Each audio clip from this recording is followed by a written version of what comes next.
All right, ladies and gentlemen, here we go.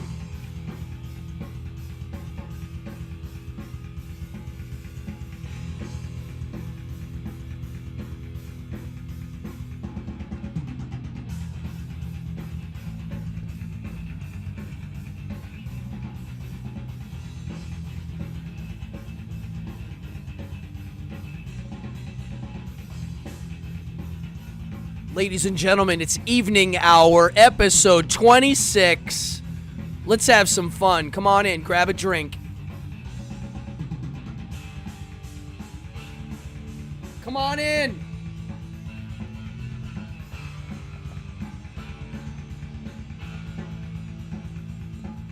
All right.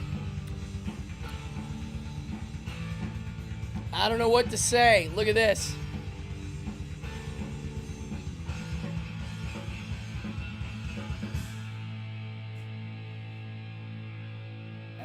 And there we go, folks. What's up? Cardone here. I am in a good mood, and I have a fun show tonight. Yeah, come on in. It's the evening. It's the evening hour. It's Monday. You guys know I like Mondays. Come on in. I got some viewers in here. Who do we have in here? Come on in. I'm drinking ginger tea tonight, folks, on this cold New York ocean evening. I am on hot tea. I have a new toy right here that I showed you. I'm going to click over to it again. As you guys know, well, my mouse is not working. I'm obsessed with these backflow incense things. And this one, today... Hey, Amanda, thank you for that donation. Awesome. Rick Sherman in the house. William in the house. Grazie. Thank you so much. So, oh man, my mouse is messed up. So look at this. I am obsessed with these free flow incense burners. And the only thing is the incense is usually kind of junky with these things. It's not good incense. But my God, look at the effect. Now watch when I blow.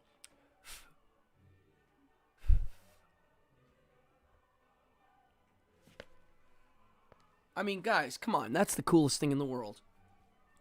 Anyhow. So, let me click back. I'm such a nerd with those things. I wish I could figure out a way to make regular incense do that. There is a way. You got to make it cold. It makes the smoke stay low. Wow. All right. Good evening. Hey ho, Rick Sherman. Come on in. So tonight I got some things to go over. I have a program. We're going to talk about Mr. Rogers tonight.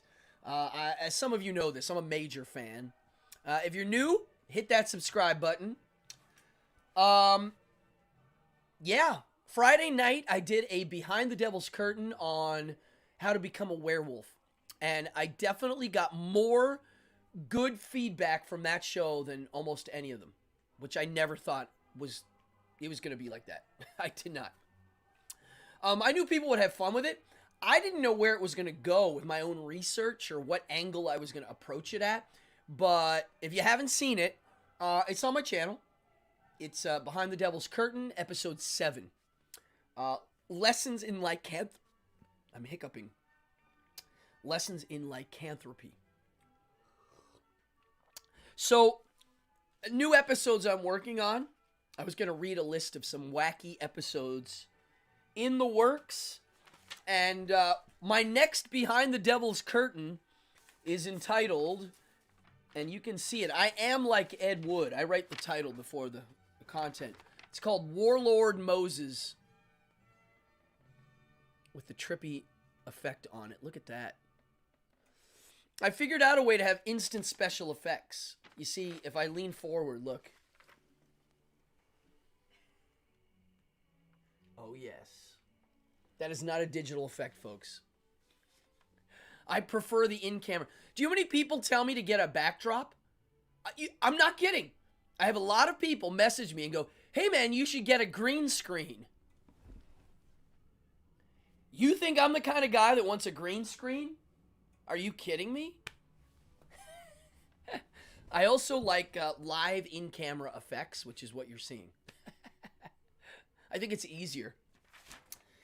So yeah, I'm working on an episode called Warlord Moses and Other Fine Tales. And that episode is going to be Behind the Devil's Curtain. And the other fine tales, besides Warlord Moses, I'm going to go into detail on some Bible stories people never talk about. That one is the genocide in the Bible propagated by God, which is pretty funny. That, slavery in the Bible, and a few other little fun things. These are stories that have been talked about in great lengths, but not really. Like I was waiting during in the summer, there was the BLM movement was happening, and I was waiting for someone to bring up the Torah and the Old Testament and the New Testament. I didn't get to see that. I was waiting, and I kind of was for sure someone was going to point it out on a public forum on a large scale, and I did not see that. So, yes, there's slavery in the Bible, and yes, I'm going to do a detailed episode on it. If you are a Christian apologetics kind of guy, some of you are like that in here, I would love to have you on the show. Like, you can chime in. I'm curious. Thank you, Fallon. I mean, if you don't have a backdrop, sure, drop one in. But if you have a natural one, why would you put a fake one? I mean, really, it's three-dimensional. Now, I will say, if you're filming things with a backdrop, right, like this, if you don't have a camera that has, I always mix this up, not high def, high dynamic range, that's the right word, you can't see that. It looks like this. Watch this. I'm going to show you what it looks like. It looks like that. See how dull watch this. If I get close, I'll look high def, but the backdrop looks kind of weak. That's because there's no high dynamic range. This has high dynamic range, which is why my new camera is going to cost a lot. I need one that's got a lot in it. Thank you, William. Yes, for those of you who are curious, if you go look up The Guardian, yep, thank you, William. Yeah, there's an article and I'm in it in The Guardian. Thank you. I did that interview about a year ago and I almost forgot about it. And then I got the call that it was coming out and I was kind of excited. I have another room that I can shoot my shows in, which I have done before, but not these. That's equally as cool as this. I don't have it set up so I can move this so easily. So that's what that is. What else? Oh yeah, the new episodes I'm working on.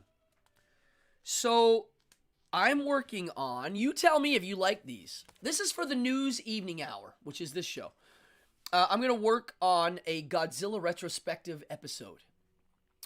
Not everybody are Godzilla fans. There's a new Godzilla movie coming out in a few months. And I'm a major Godzilla fan. I own every Japanese Godzilla movie ever made. I own 2 American Godzilla movies. The other few I don't own. I don't like them. I won't own them. So I know a lot about Godzilla, especially the old stuff. And I do like some of the newer things coming out. So I'm going to do an episode on Godzilla and what it means. Because I think there's a certain poetry to Godzilla movies that some people don't understand. And that's what I'm going to do a show on. I'm going to do a show on why pop music is physically bad for you. It's an episode. And the science behind it. I have a story about a traumatic dentist experience that I'm going to turn into a news show. And I'm actually going to show a video of me right after it, which I don't think I've ever publicly shown to my studio audience. Have I ever shown that? No?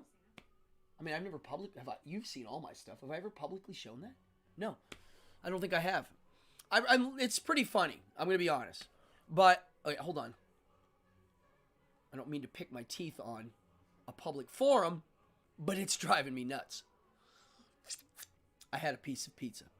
I want to do an episode on non-magician magic books. Like, the top 5 books, if you are not a professional magician, that you will like and you will be able to learn from. That's an episode. An entire episode on Gwar. An entire episode. I could talk about Gwar for hours. I've been a fan and a collector, and I've gotten to know some of those dudes over the years, just from music business stuff. And like, I'm a major fan. The singer for Gwar was my working class artist hero as a growing up and as an adult. So those are those episodes. And then Magic Method, I'm working on a few. Now, here's the one on Magic Method I'm not sure about. And Sherman, you might have some insight on this. I want to do one on cups and balls for laymen, for just the regular folk, how to take 3 plastic cups and blow your friends' minds away with 3 grapes or 3 balled up tissues, right? The 3 cups and the 3 balls, right? The classic. And I want to do that. And then I'm going to do a cups and balls for professional magicians, which is my act. But then I wanted to do a question and answer. These are all free. They're going to be on, on here, on YouTube. I wanted to do a question and answer just for a professional magician. Like, I'm going to do an episode where it's like, hey, you can ask me anything. What's this like? How does this work? What, the science behind the business of it a bit. Because people ask me all the time questions, and I'm like, well, I might as well do it formally. And that's for magicians and non-magicians. What do you think about that? I don't know if that would fly. If you think it's not interesting, you can tell me. I will not take that personally. Because I have a lot of things I don't find that interesting that people do. Oh yeah, I wanted to talk a little bit about recently my Sundays of going to the beach. So in Rockaway Beach, where I live, people surf and boogie board year round. You just wear a wetsuit. And people think we are cold, and the answer is we're not cold. If you wear a wetsuit, you're hot. Sometimes you're actually sweating, even if it's 20 degrees out. If I put on my 5mm wetsuit, by the time I get to the beach, I'm dying. I want to jump in. But Sundays, we don't do that. We just, people do go swim. They do. They actually polar bear swim now every Sunday. Oh, that thing's out already. I do not polar bear swim every Sunday. I polar bear swim New Year's Day. But I do go to the beach and we do a bonfire and watch the sunset. And it's all the neighbors in the area coming together. It's new. The reason why it's new is because of BLM, the police have stopped responding to baloney activities that civilians do. And one of them is going to the beach.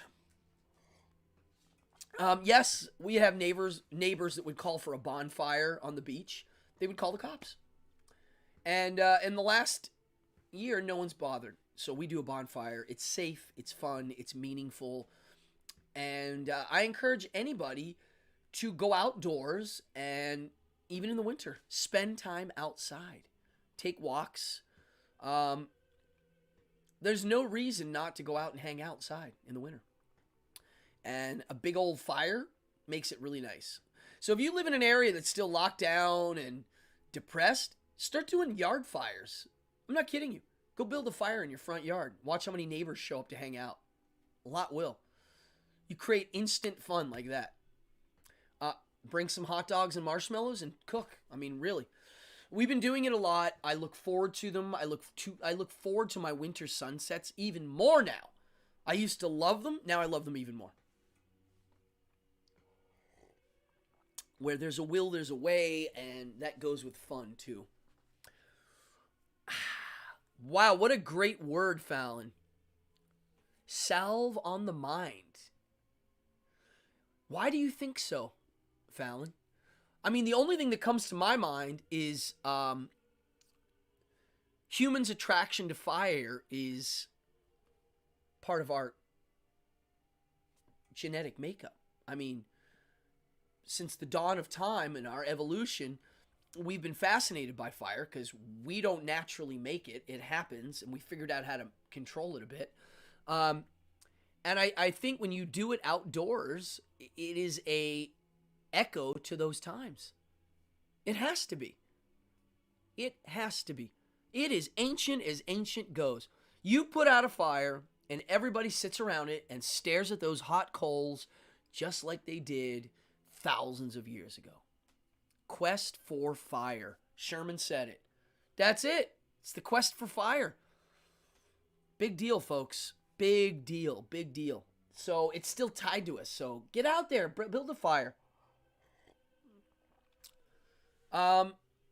It is a good social centerpiece. Costs basically nothing. Yeah. I encourage you all to do it. I've been doing it more and more as I get older outdoors, and it is a salve on the mind. What a word. Well, let's get into the episode today. Do we have any Fred Rogers fans? Do we have any Fred Rogers stories? If you have them, spill them out. Let's chat. Where did I write my notes? I wrote a lot of notes, and I don't know where they are. Oh, here we go. Well, I have a lot of Fred Rogers stories. I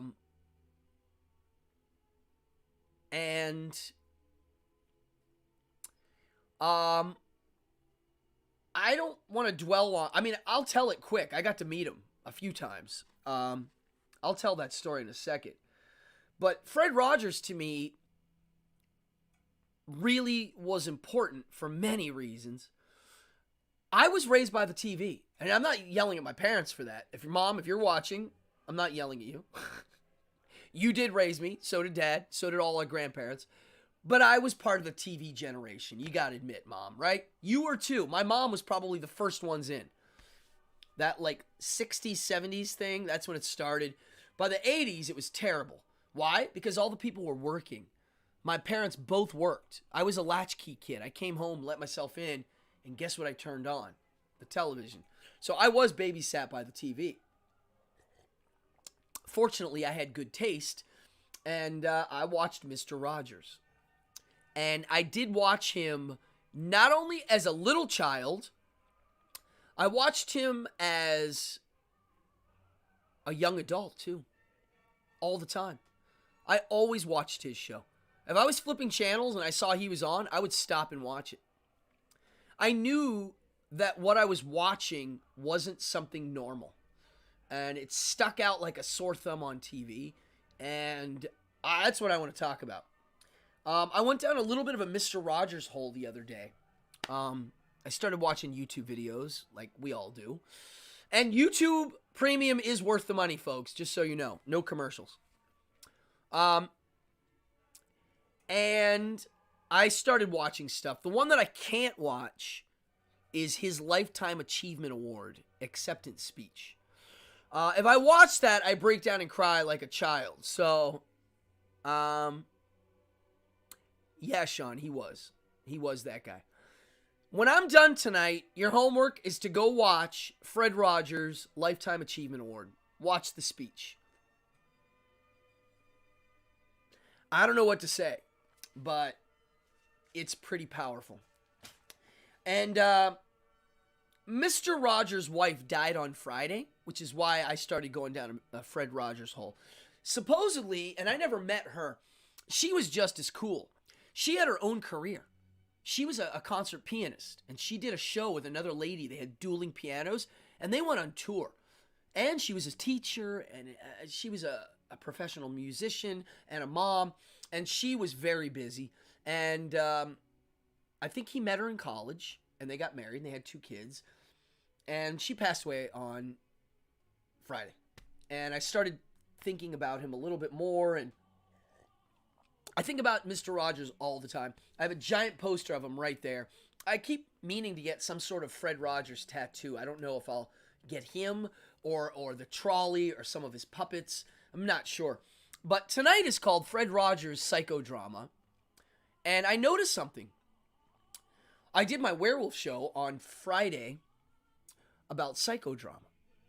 And something I didn't talk about too much, but psychodrama as an actual clinical way to help somebody is real. And you can get like a certificate in psychodrama, what do you call it? What is it called? Therapy. Yeah. Thank you, Studio Audience.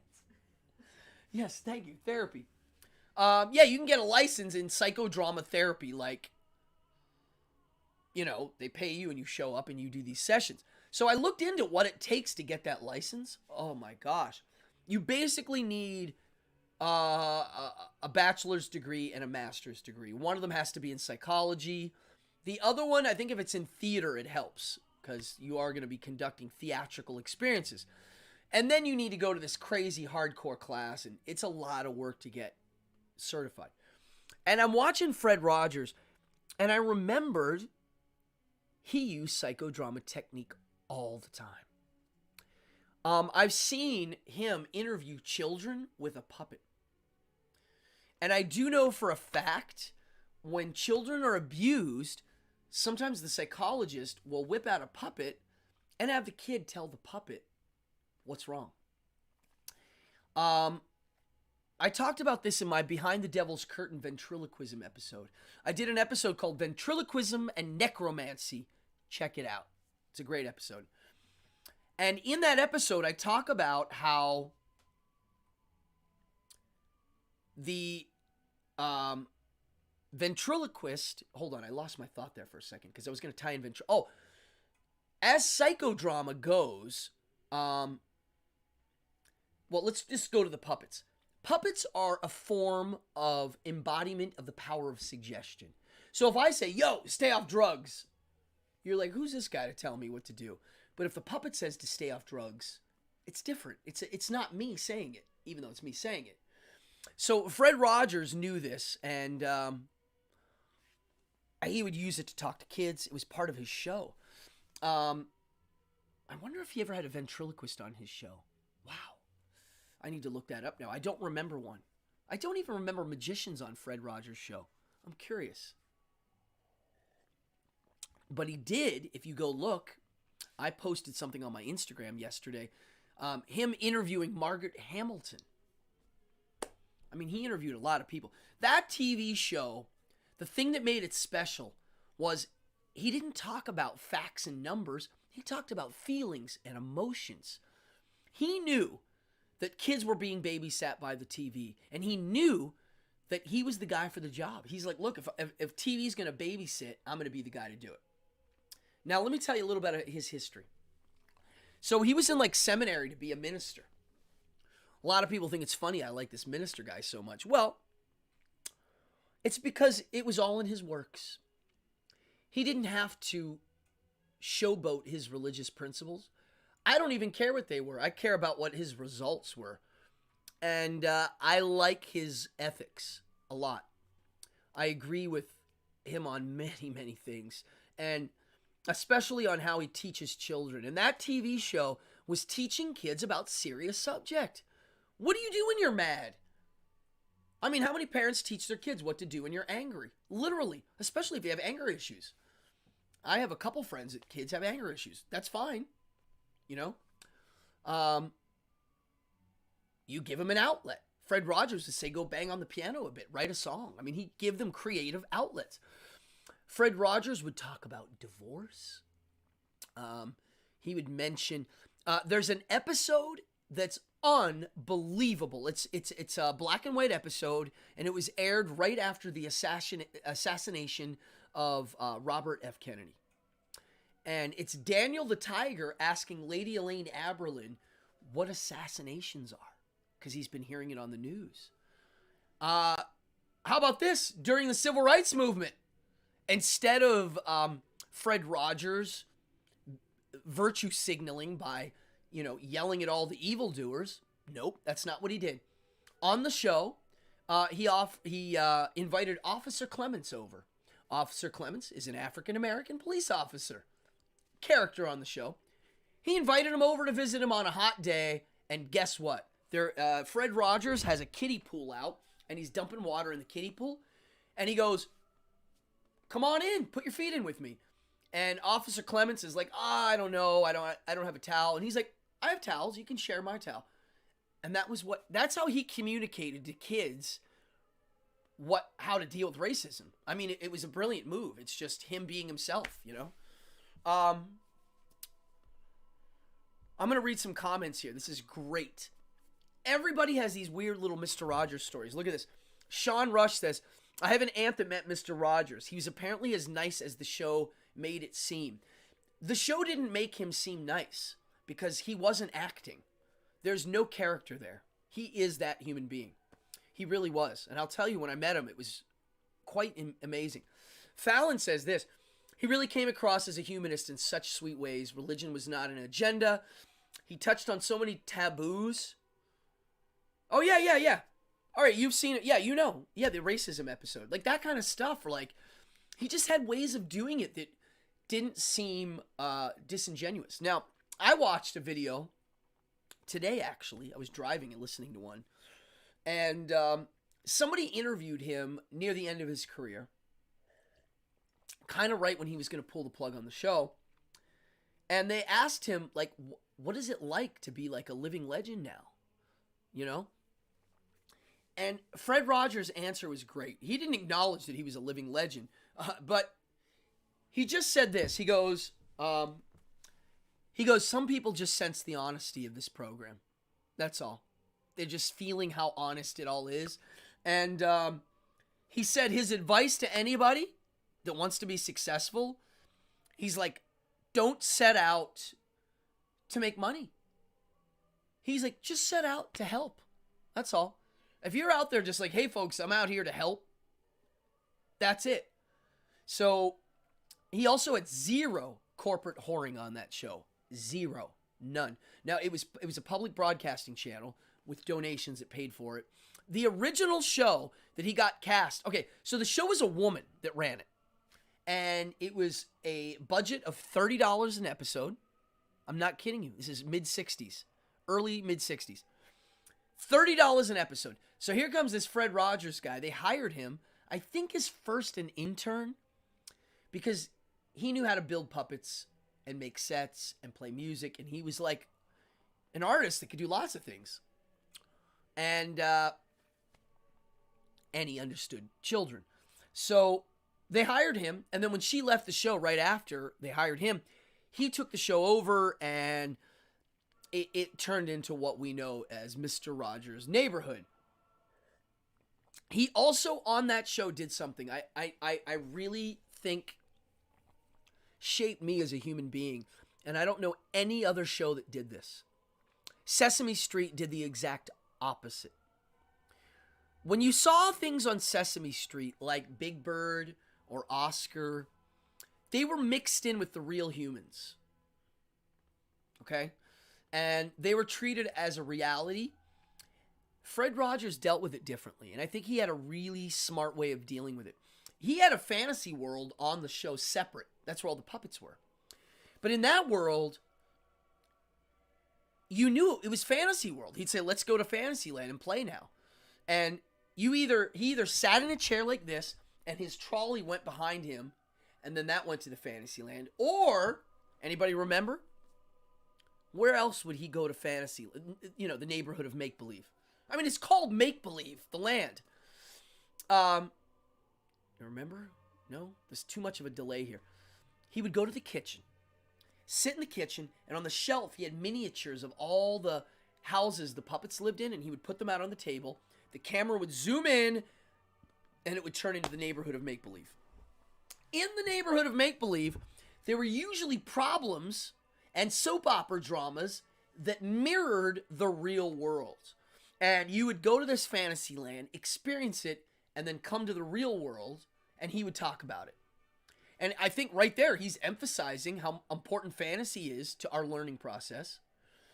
Play acting is to our learning process. And keeping it separate. It's fantasy. He didn't blur them. He really did separate them as like, no, this is real, and here's play. And that play is going to influence my real. But he never takes it too literally. To me, this is kind of a cool way to look at how I look at ritual and the supernatural. I've always looked at it like that. Like, in a ritual, I treat it as a reality to reach a catharsis. But in reality, I know it's not real. I wonder how many people look at the three world major religions like that. I don't think there's many. I think there's many people that roll with it on that notion. I think there's a lot of, moderate Christian types that kind of don't really buy into any of it. They just go with it because they think it's important for their kids to have some sort of, quote, foundation. I completely disagree with that, but I'm just saying that's where they're coming from. Sherman says, Tom Hanks' film was great, and I agree, man. I love that movie. I knew I was going to like it, and I knew it was going to make me cry like a baby again, and it did. If you haven't seen it, it's a must. I don't like watching famous actors play beloved characters like Fred Rogers. For one reason, I mean, they're never going to nail it all the way. But two, I don't like fictional depictions of people because it becomes fact. And it's never. And I talk about that a lot in this show. What's the difference between fact and truth? Well, you'll never know the real truth of almost anything. But anything that comes out is fact, even if it's not true. Right? So, for instance, what if the newspaper prints an article that's not real? That someone said something and it got printed in a paper. Even though it's not the truth, it's now a fact. Because you can go, hey, look, it's written down here. It's kind of why the internet's tricky now, because everybody's right and everybody's wrong. It's never ending now, which is why I don't like fact-checking. I did not like how they were fact-checking people we don't like on Twitter. I'm not into that. Because who's getting the facts? Where are the facts coming from? Who's the authority? And again, it's hard to prove facts at this point, right? So I don't like fictional depictions of famous people, let alone ones that I love as much as Mr. Rogers. Tom Hanks worked with Fred Rogers' wife and a bunch of people to make sure he wasn't crapping all over this guy. And the director said there were scenes in the movie he wasn't sure he wanted to include because he knew people weren't going to believe it.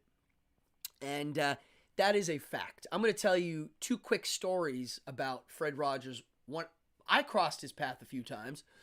That again, you just can't make this up. So my first time meeting him, and I don't mean meeting him, seeing him. I was a sophomore. Oh, let me flip the record. Hold on. El Flippo, the record. So I was a sophomore in college, and I lived in Mr. Rogers' neighborhood.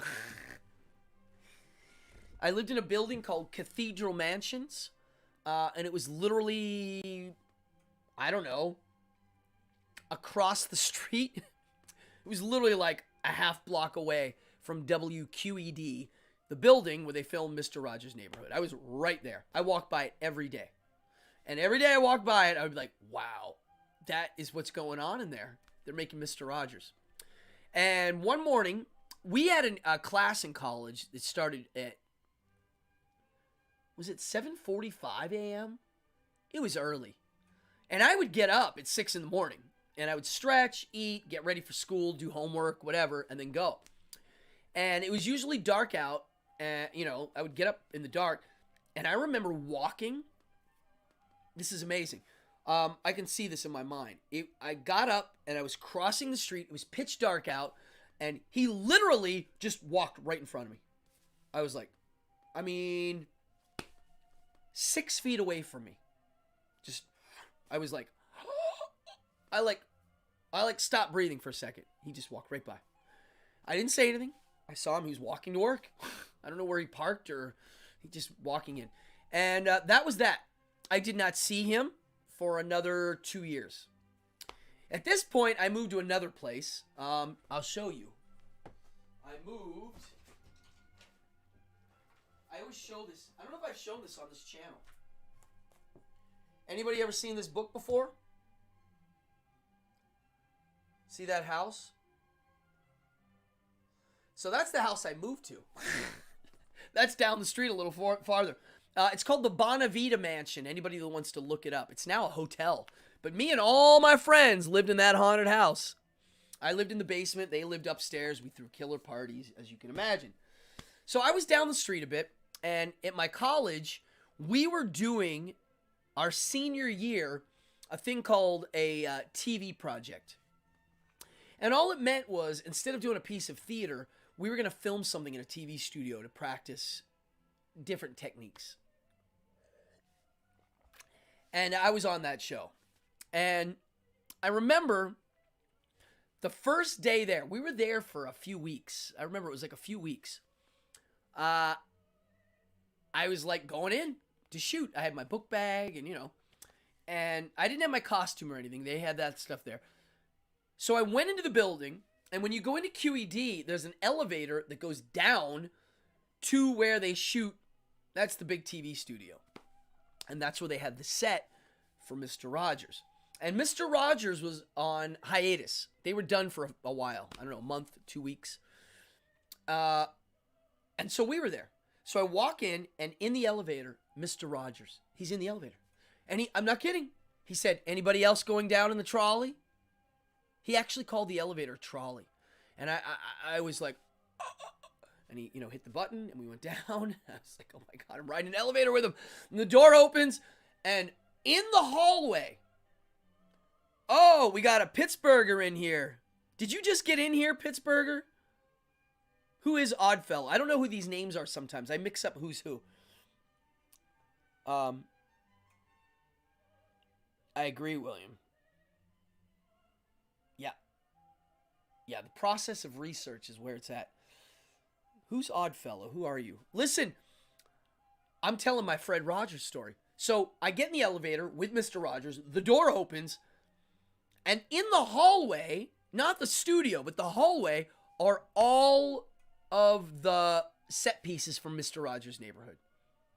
In front of me is the tree, the castle, Corny's factory. It's all there. And I'm literally borderline crying because it's my favorite things in the world right in front of me. And for the next 2 weeks, we filmed. Oh, thank you, Phil. Thank you. We filmed this TV show that was junk. I'll be honest. It wasn't very good. It was pretty cheesy. And while we were filming, he was hanging out. He was walking around. He would stop. And it was like, every now and then he would like say something. And I remember everybody would shut up. It would be like, dead silent. And he would say stuff like, it's so wonderful to have you young people here filming this. It's so wonderful. And you could just feel the whole just room change and just be like, oh, yeah, and go right back to work. So, okay, so I'm here. We're filming every day. I remember eating breakfast. I would get my breakfast somewhere, bring it in, and I remember in the tree, the frickin' tree, I would go in and sit. There was like a little bench in there. I would sit and eat my breakfast in the tree. And, I can't handle it. It's like too much for me, right? Yeah. So people start to figure out I'm a kind of a nutty fan. And so his secretaries were like, you should come up and hang out with him in the office. Well, of course. So I went up and I hung out with him. He showed me his sweaters. He told me his mother made them all. He had, in a glass case in his office, he had one of his first sweaters. I think it was the red one, maybe.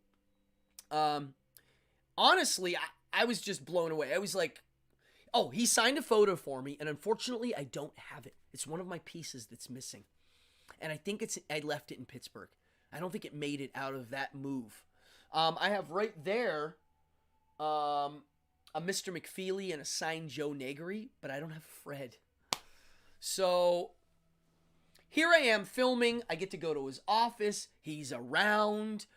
I was just like in awe the whole time.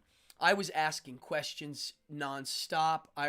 One of the guys that's in the documentary about him, if you've ever seen the actual documentary, I think he was a stage manager for the show.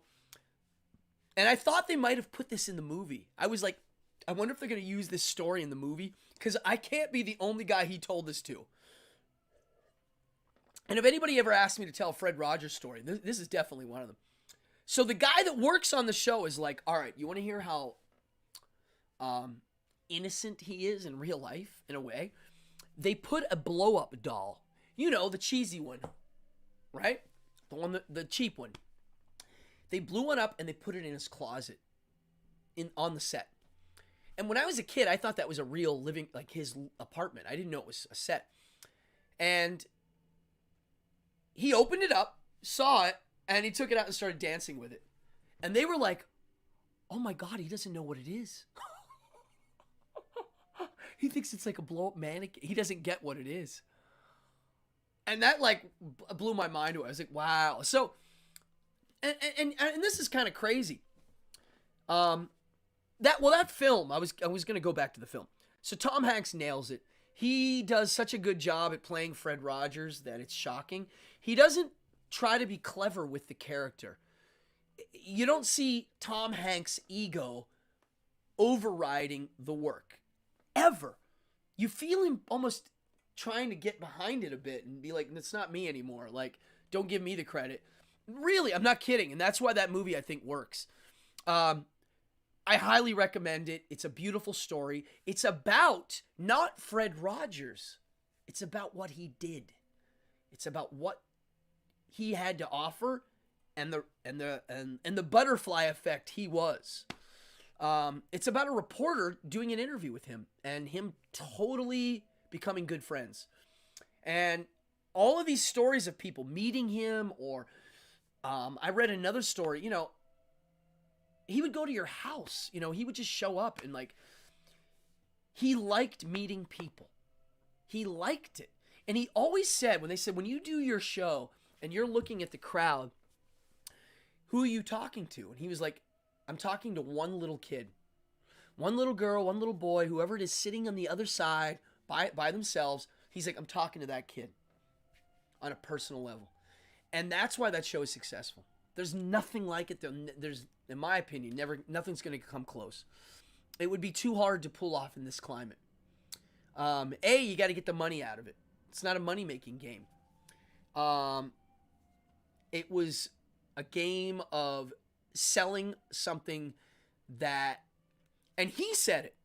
He's like, look, what I'm teaching is kind of a universal thing here. And I had a teacher in college, which I did an episode on. It's Victoria Santa Cruz. If you go look up the episode, she said the same thing. We were always like, why don't you write a book on what your message is? And she's like, I don't have to. She's like, my way of teaching it is this. And when I die, that's dead forever. But what I'm teaching is other people have different ways of doing it. And that's what he said too. So I honestly think about how I now can use what he had to offer in my life. Especially with my art, whatever I do artistically, whether it be magic or even this, for instance. And I like that advice of just be honest. Honest and sincerity. The two things. Sherman, what was that thing we were saying about sincerity? What's the quote?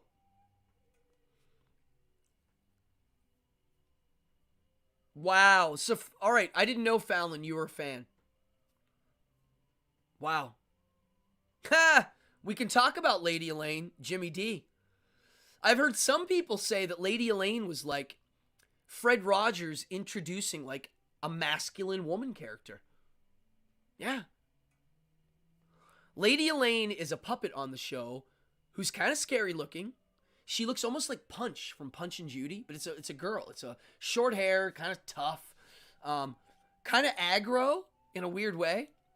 But she's one of the main characters. Yeah. It's pretty ahead of its time. So I'm looking here. Fallon knows all the names of these characters. I love it. Grand Pierre. Oh, you know all the names. You guys remember the Purple Pandas? Some weird stuff on that show. Here's the other thing I wanted to talk about. Okay. Sherman, quote,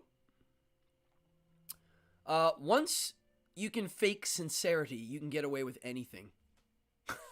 Who said that? It is a good one. But it's sad because, I mean, that's what politicians do. That's the whole taking pictures with the baby thing. Yeah. Mr. Rogers didn't fake it, which is why I'm talking about him right now. It was not fake. It's so real that I get goosebumps thinking about him, which is silly because he's like a TV show for 4-year-olds. The thing that I really appreciated and I learned a lot from, and Danny Kaye, interesting. The thing I always... Okay, so I do, and this shocks a lot of people, I do a lot of kids' shows. I perform for children a lot. I love it.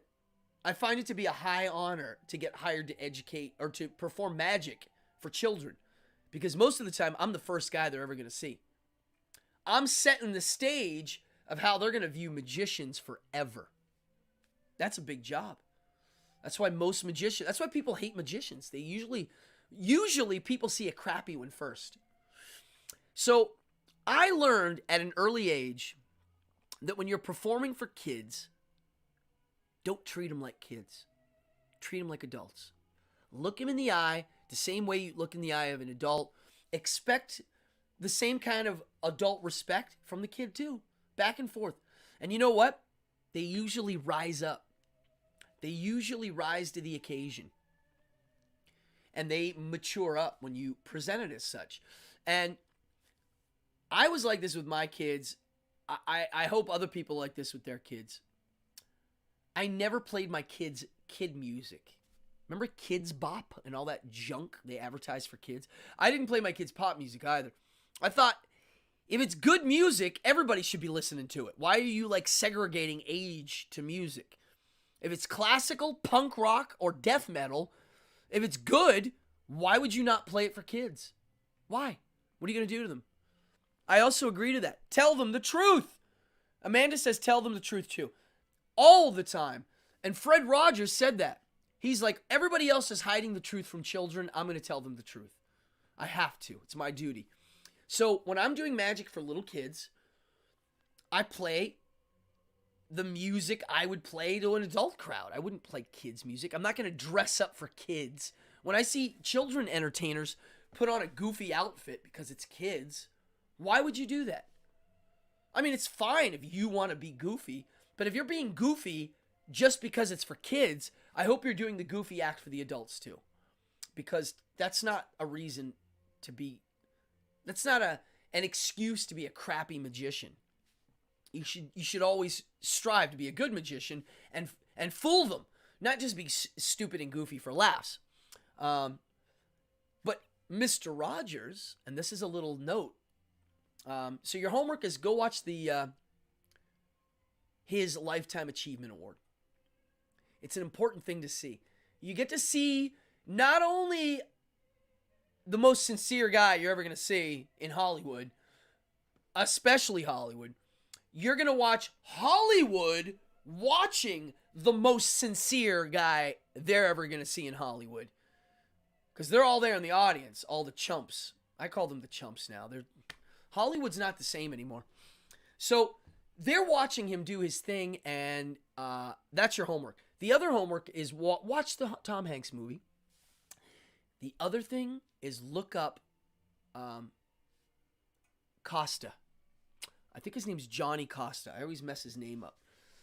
Johnny Costa was the musician behind all the music. Now, Fred wrote the music. He's a musician, Fred Rogers. He's a composer, a lyricist, and a professional musician. Johnny Costa is a professional jazz performer. And I don't mean normal jazz. He is high jazz, fine art musician. He was on set for every episode. Every episode. When you hear the music, it's live on set being played live. It's not a canned recording. It couldn't be. Why? Because Fred Rogers wasn't singing the same thing every time. He was riffing off the piano player. And he said, I'm not doing a kids show unless it's good, unless the music is good. And it might as well be live. So there was a guy playing along with the show. So when he's shooting the scene, there's a piano guy right there playing along. Live, not recorded. That blows my mind. Blows my mind. It gives it a new energy. And when I realized that was going on, I was like, oh, this is fantastic. Anybody else know what film used live music? I'm curious if anybody knows this. Or live singing, I should say. Anybody know?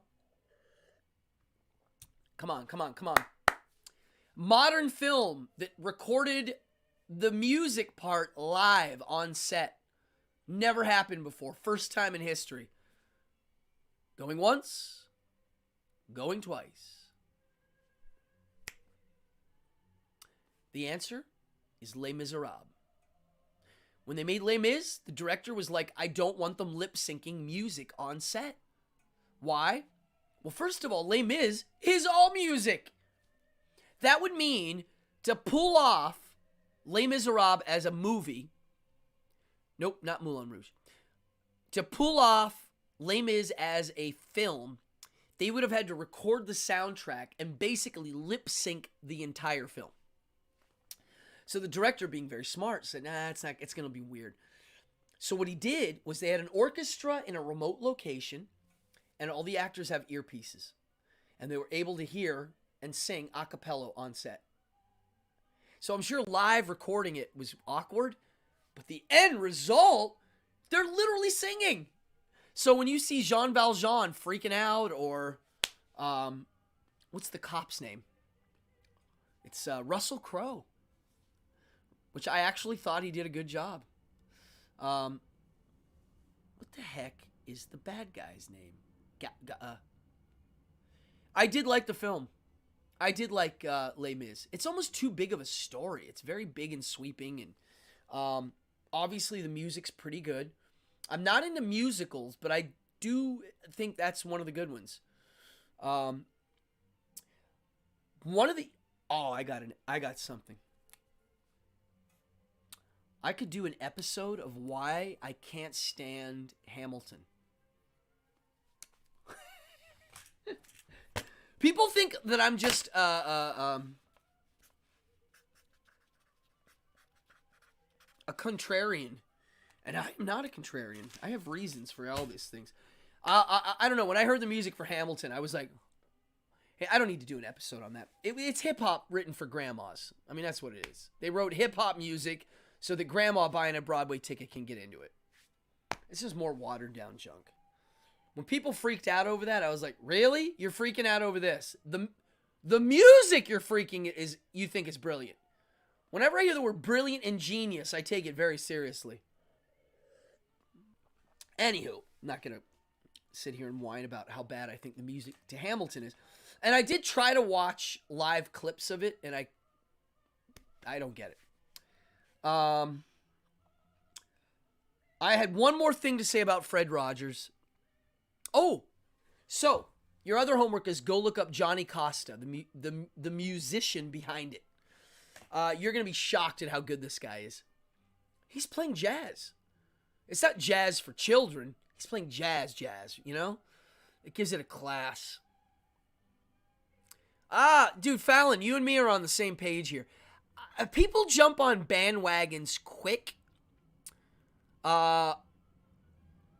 when it appears to be new. So, for instance, it was like they're going to do this story about the president, but they're going to cast it in a multicultural cast with hip-hop as the backdrop.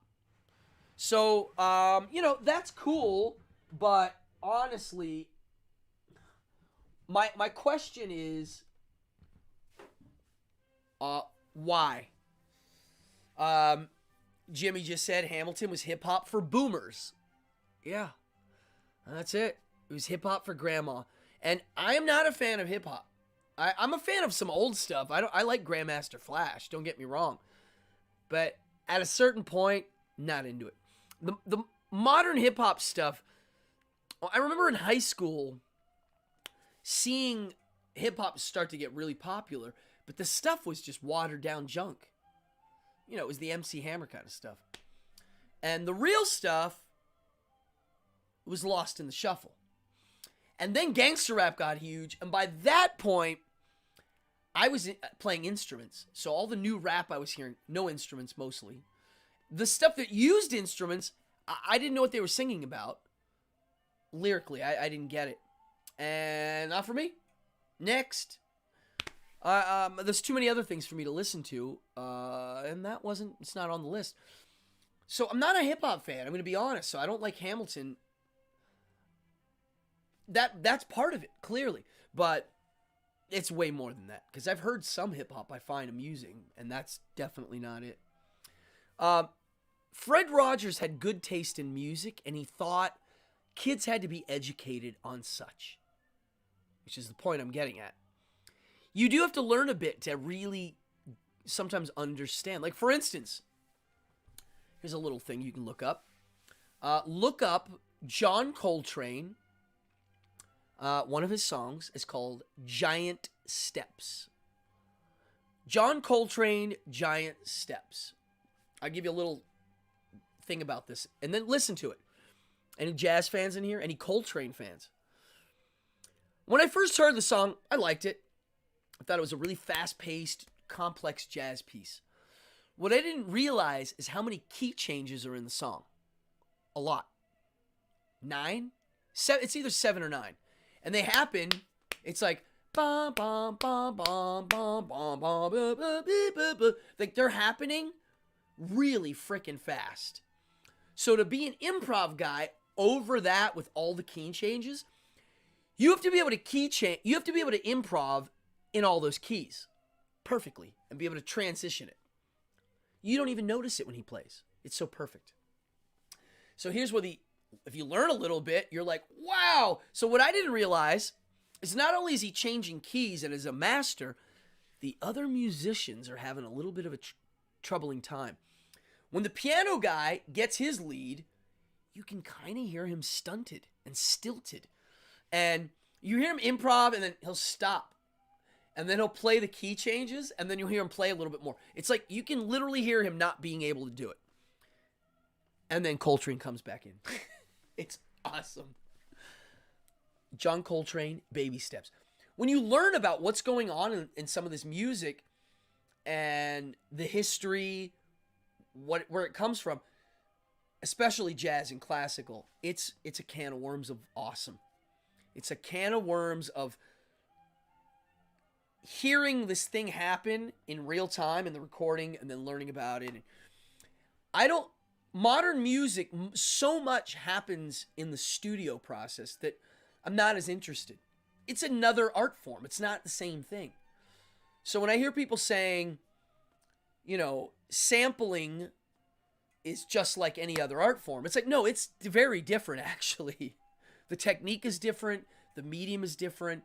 It's like the difference between, let's say, look, a piano and a violin have a learning curve that's insane. Insane difference. You can get a little kid to sound good on the piano pretty quick.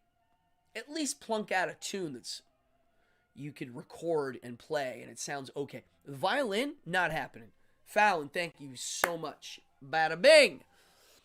You know what I'm saying? Thank you, Fallon. Means a lot. So that's what I'm saying. It's like there is good music and there is not good music, in my opinion. And the good stuff, the more you learn about it, the better it gets. Like opera. I started getting into opera. I started about 10 years ago, really getting into opera. Like actually reading and paying attention and picking a show, buying a ticket, learning about it, researching that stuff. And it's opened my head up to a whole new thing. I have some really good classical music friends, and they're always giving me insight or pieces to listen to. And you can't passively listen to this stuff. You got to kind of pay attention, which is why pop music's popular. You don't have to pay attention. Wow.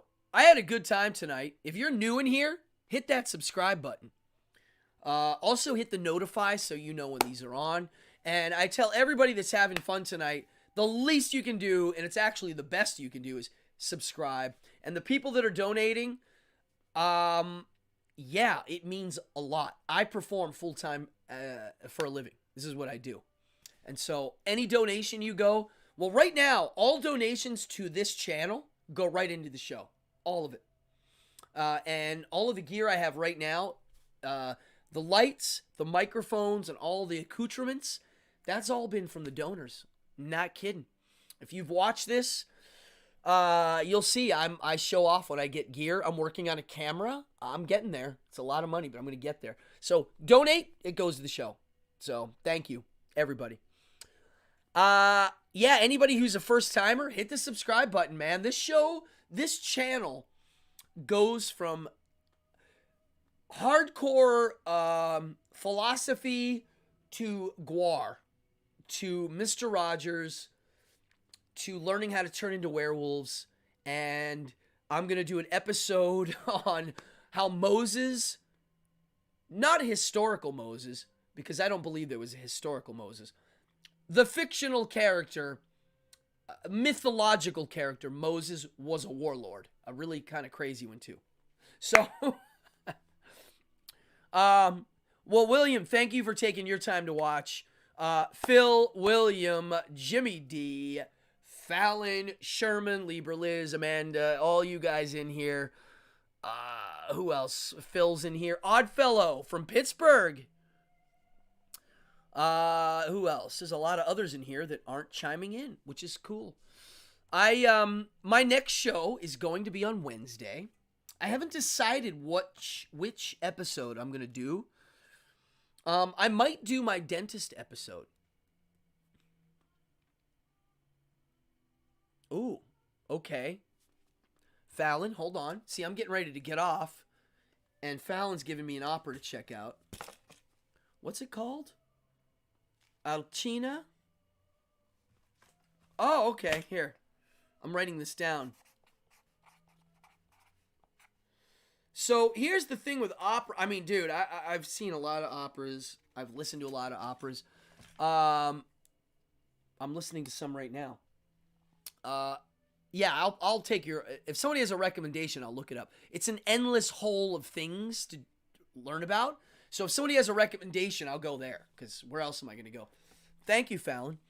Here's an opera to look up. It's on video, too. Anybody that's a fan of the film The Devils, the horror film The Devils, well, there's a book, The Devils of Loudun, and there's an opera. It's amazing. It's not for the faint at heart, though. It's a harsh opera. The tonality of it's dark, and it doesn't let up. So if you're into dark opera, it's a good one. Well, folks, you guys have been fun. I'm going to start working on episode 27. Oh, my God. And I'm going to start working on Behind the Devil's Curtain episode 8. And the magic stuff. I'm working on all of this stuff for you guys. It's fun as heck. I like doing it. It means a lot to me that I have an audience here.